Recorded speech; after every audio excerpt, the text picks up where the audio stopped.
যারা নিজেদের দলের লোকদেরকে চাঁদাবাজি, দখল বাণিজ্য, মামলাবাজি, দুর্নীতি, সন্ত্রাস, পাথর মেরে লোক হত্যা, গাড়ি চাপা দিয়ে লোক হত্যা, এইগুলা থেকে নিজের কর্মীকে যারা বিরত রাখতে পারবে, আশা করি আগামীর বাংলাদেশ তারা জনগণকে উপহার দিতে পারবে।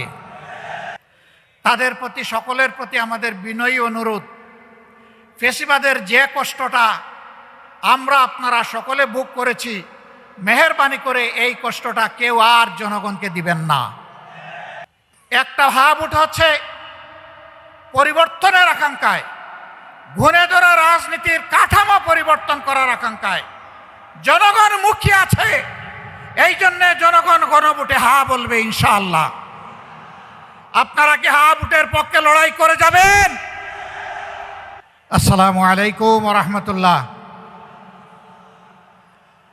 প্রিয় এলাকাবাসী, আপনারা কেমন আছেন? আলহামদুলিল্লাহ রাব্বিল আলামিন, ওয়াসসালাতু ওয়াসসালামু আলা রাসূলিহিল কারীম ওয়া আলা আলিহি ওয়া সাহবিহি ওয়া আহলি বাইতি আজমাইন। বাংলাদেশ জামাতে ইসলামী ঢাকা 15 নম্বর আসন পরিচালনা কমিটি কর্তৃক আয়োজিত আজকের এই নির্বাচনী জনসভার সম্মানিত সভাপতি, মঞ্চে বসা বিভিন্ন বন্ধু সংগঠনের শীর্ষ নেতৃবৃন্দ, বাংলাদেশ জামাতে ইসলামীর কেন্দ্রীয় নেতৃবৃন্দ, উলামায়ে কেরাম, বিশিষ্ট ব্যক্তিবর্গ, আমার সামনে উপস্থিত প্রিয় মিরপুর এবং কাফরুলবাসী, আমি আপনাদের প্রতি গভীর কৃতজ্ঞতা জ্ঞাপন করছি। মূল্যবান সময় কোরবানি করে আপনারা এখানে হাজির হয়েছেন আমাদের দুটি কথা শোনার জন্যে। মহান রাব্বুল আলামিনের দরবারে শুকরিয়া আদায় করছি, তিনি এরকম একটি আয়োজনে আমাদেরকে আজকে হাজির হওয়ার তৌফিক এনায়েত করেছেন। আমি গভীর শ্রদ্ধার সাথে তাদেরকে স্মরণ করছি।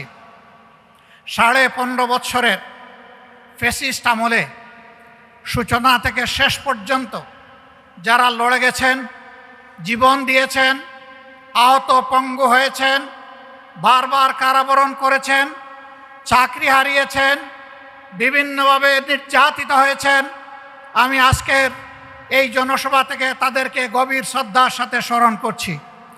বিশেষভাবে স্মরণ করছি 24 জুলাইয়ে যারা গগনভেদী আওয়াজ তুলে ফ্যাসিবাদের তক্তে তাউসকে কাঁপিয়ে দিয়েছিল, তছনছ করে দিয়েছিল, ফ্যাসিবাদকে বাংলাদেশ থেকে তাড়িয়ে দিয়েছিল। আমি তাদের প্রতি বিশেষভাবে শ্রদ্ধা নিবেদন করছি। যারা জীবন দিয়েছেন, আল্লাহ তাদেরকে শহীদ হিসাবে কবুল করুন। যারা আহত হয়েছেন, আল্লাহ পাক তাদেরকে সুস্থতার নিয়ামত দান করুন। যারা দফায় দফায় কারাবরণ করেছেন, বিভিন্নভাবে নির্যাতিত হয়েছেন, রব্বুল ইজ্জত তাদেরকে দুনিয়া এবং আখিরাতে সম্মানে ভূষিত করুন। প্রিয় দেশবাসী, একটু আগে আমার হাতে একটা প্রতীক তুলে দেওয়া হয়েছে। এই প্রতীক বড় ভারী। এই প্রতীক হচ্ছে ইনসাফের প্রতীক। আমাদের সমাজে সব ধরনের বৈষম্য, দুঃশাসন, দুর্নীতি, এই সবগুলার মূল কারণ হলো ইনসাফ না থাকা। এই ইনসাফ যদি থাকতো তাহলে সমাজে দুর্নীতিবাজরা, লুটেরারা, ডাকাতরা ব্যাংক ডাকাতি করে জনগণের সম্পদ লুটপাট করে এই দেশ থেকে নিরাপদে পালানোর সুযোগ পেত না। দেশে দেশে তারা বেগমপাড়া গড়তে পারতেন না। বাংলাদেশের বুকে সন্ত্রাসের রাজ্য কায়েম করতে পারতেন না।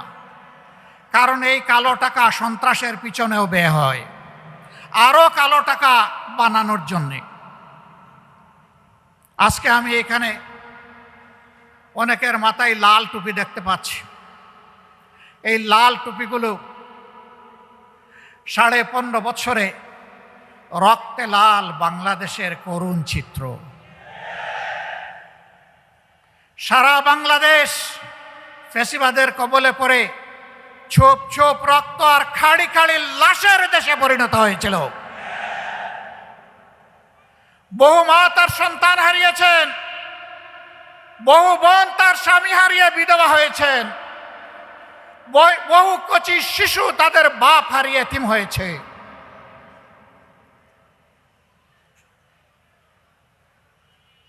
শুধু তাই নয়, আমরা জানি ইতিহাসের কলঙ্ক রচনা করে বাংলাদেশের জায়গায় জায়গায় আয়নাগর গড়ে তোলা হয়েছিল। আয়নাগরে থাকা মজলুমরা এখানে আছেন, আপনাদের সামনে তারাও বক্তব্য রেখেছেন। সেনাবাহিনীর কর্মকর্তা হয়েও তিনি এই থাবা থেকে রক্ষা পাননি। উচ্চ আদালতের একজন আইনজীবী হওয়া সত্ত্বেও তিনিও রক্ষা পাননি। রাজনৈতিক কর্মীরা তো রক্ষা পাই নাই। বহু মা এখনো তার হারানো সন্তানকে আর ফিরে পায়নি। বহু বোন তার স্বামীর অস্তিত্ব খুঁজে এখনো, বহু সন্তান এখনো বাপের আগমনের অপেক্ষায় আছে। আমরা জানি না তারা বেঁচে আছে কিনা, কিন্তু মানবিক হিসাব নিকাশ বলে সম্ভবত দুনিয়ায় আর তারা নাই। তাদের আত্মীয় স্বজনরা জানেন না তাদের কবরগুলা কোথায়। আমরা সেই দুঃখী পরিবারগুলার প্রতি আজকে সংহতি জ্ঞাপন করছি। সম্মানিত ভাই এবং বোনেরা, বাংলাদেশ আমাদের সকলের জন্মভূমি। আর এই দেশে আমরা ফেসিবাদের ছায়াও দেখতে চাই না। ফেসিবাদ এখন যদি নূতন কোনো জামা পরে আমাদের সামনে আসে, 5 আগস্ট যে পরিণতি হয়েছিল সেই নূতন জামা পরা ফেসিবাদের একই পরিণতি হবে।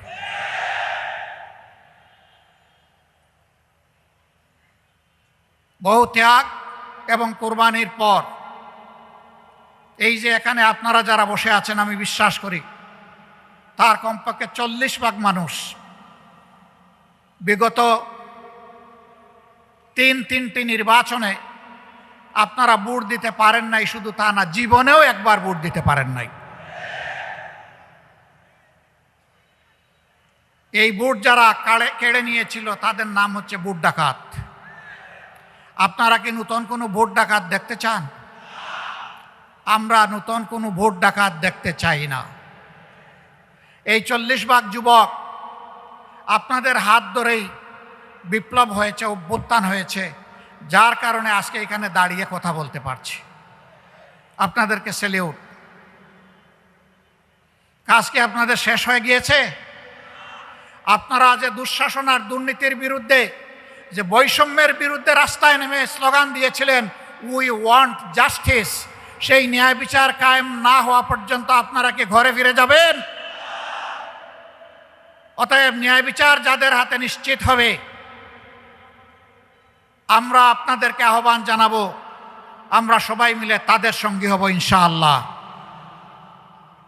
যারা নিজেদের দলের লোকদেরকে চাঁদাবাজি, দখল বাণিজ্য, মামলাবাজি, দুর্নীতি, সন্ত্রাস, পাথর মেরে লোক হত্যা, গাড়ি চাপা দিয়ে লোক হত্যা, এইগুলা থেকে নিজের কর্মীকে যারা বিরত রাখতে পারবে, আশা করি আগামীর বাংলাদেশ তারা জনগণকে উপহার দিতে পারবে। আর যারা এগুলা পারবে না, তারা যত রঙিন স্বপ্ন জাতিকে দেখাবেন, জাতি তাদের এই মতলব বুঝতে জাতির মোটেই কোনো অসুবিধা হবে না। প্রিয় ভাইয়েরা, আমি কারো সমালোচনার দিকে যেতে চাই না। কেন চাই না জানেন? আমি যখন ডান দিকে, বাম দিকে, সামনে, পিছনে চোখ মেলে তাকাই, তখন অন্তত ছোট্ট একটা জায়গাতে গিয়ে শান্তি পাই যে যারা ফেসিবাদ কায়েম করেছিল এবং তাদের যারা মূল দূষর ছিল, এখন তাদেরকে দেখতে পাই না। এখন আছেন তারা যারা ফেসিবাদের জাতাকলে পিষ্ট হয়েছিলেন। তাদের প্রতি, সকলের প্রতি আমাদের বিনয়ী অনুরোধ, ফেসিবাদের যে কষ্টটা আমরা আপনারা সকলে ভোগ করেছি, মেহেরবানি করে এই কষ্টটা কেউ আর জনগণকে দিবেন না। কিন্তু এখনো দিচ্ছেন। আমরা দেখতে চাই এগুলো বন্ধ হচ্ছে। যদি বন্ধ না হয়, তাহলে আগামী 12 তারিখ জনগণ 2টা হা ভোট দিবে আর অনেকগুলা না ভোট দিবে ইনশাআল্লাহ। একটা হা ভোট হচ্ছে পরিবর্তনের আকাঙ্ক্ষায়, ঘুরে ধরা রাজনীতির কাঠামো পরিবর্তন করার আকাঙ্ক্ষায় জনগণ মুখী আছে। এই জন্যে জনগণ গণভোটে হা বলবে ইনশাআল্লাহ। আপনারা কি হা ভোটের পক্ষে লড়াই করে যাবেন? দ্বিতীয় হা হচ্ছে দেশের সার্বভৌমত্ব এবং স্বাধীনতা। শিশু থেকে আবাল বৃদ্ধ বনিতা,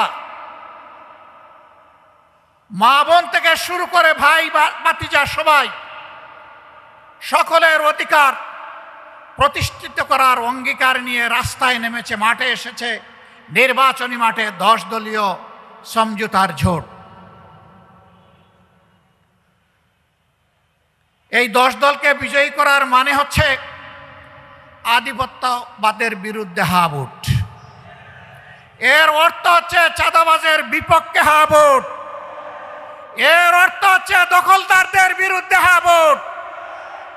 এর অর্থ হচ্ছে ফ্যাসিবাদের বিরুদ্ধে হা ভোট। এর অর্থ হচ্ছে ব্যাংক ডাকাতদের বিরুদ্ধে হা ভোট।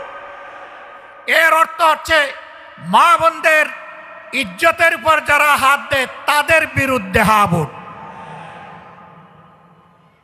এই সব মিলে একটা হা ভোট হবে।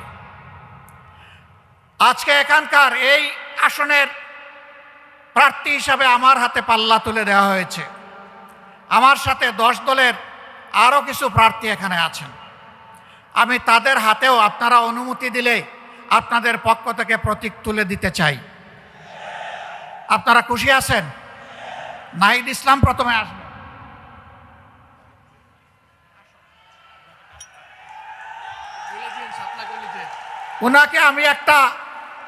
উনাকে আমি একটা সমন্বিত প্রতীক ওনার হাতে তুলে দিচ্ছি।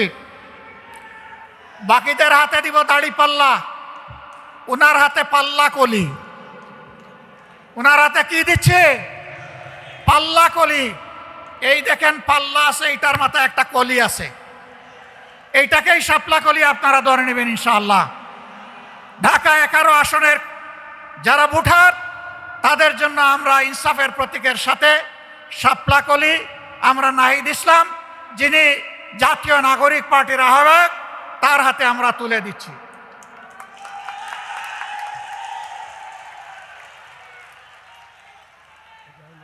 এটি ঢাকা 11 আসন। এবার ঢাকা 12 আসন। ঢাকা 12 আসনে বাংলাদেশ ইসলামী ছাত্র শিবিরের সাবেক কেন্দ্রীয় সভাপতি, বাংলাদেশ জামাতে ইসলামীর কেন্দ্রীয় নির্বাহী পরিষদের সম্মানিত সদস্য জনাব সাইফুল আলম খান মিলন, তার হাতে আমরা পাল্লা তুলে দিলাম।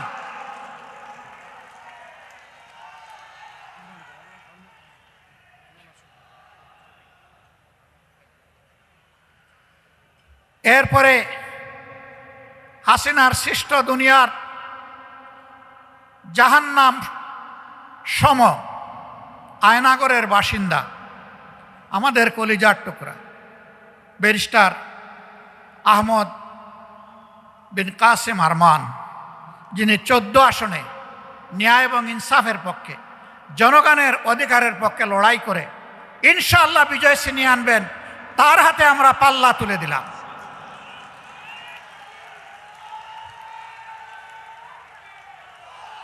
ডান দিকে আসবে, ডান দিকে, বাম দিকে না, ডান দিকে। যারা আসবেন ডান দিকে আসবে। এরপরে পার্শ্ববর্তী আসন ঢাকা 16 আসনে সেনাবাহিনীর সাবেক একজন কর্মকর্তা কর্নেল জনাব আব্দুল বাতেন সাহেবের হাতে আমরা ইনসাফের প্রতীক দাড়িপাল্লা তুলে দিচ্ছি। এই আশায় এবং এই আহ্বানে 16 নম্বর আসনের ভোটাররা ইনশাআল্লাহ বিপুল ভোটে দাড়িপাল্লাকে বিজয়ী করবেন ইনশাআল্লাহ।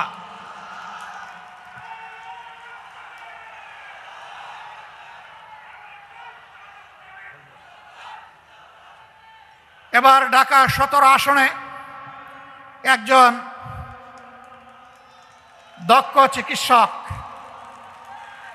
সন্তান না পাওয়া মা বাবার কষ্টে যিনি পাশে দাঁড়ান, আল্লাহ তাআলা যার উসিলায় অনেক মা বাবাকে সন্তানের মুখ দেখিয়েছেন, আজীবন যিনি একজন সমাজসেবক, আমি বলি যে ওর রক্তে সমাজসেবার নেশা। আমরা সেই সফল চিকিৎসক খালেদুজ্জামানের হাতে এবার তিনি ঢাকা 17 আসন থেকে লড়ে ইনশাআল্লাহ বিজয় ছিনিয়ে আনবেন।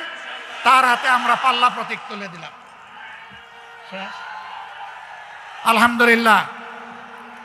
প্রিয় এলাকাবাসী, আমি জাতীয় জীবনে কিছু কথা বলার আগে এই এলাকার হক প্রথমে আমার উপর বর্তায়।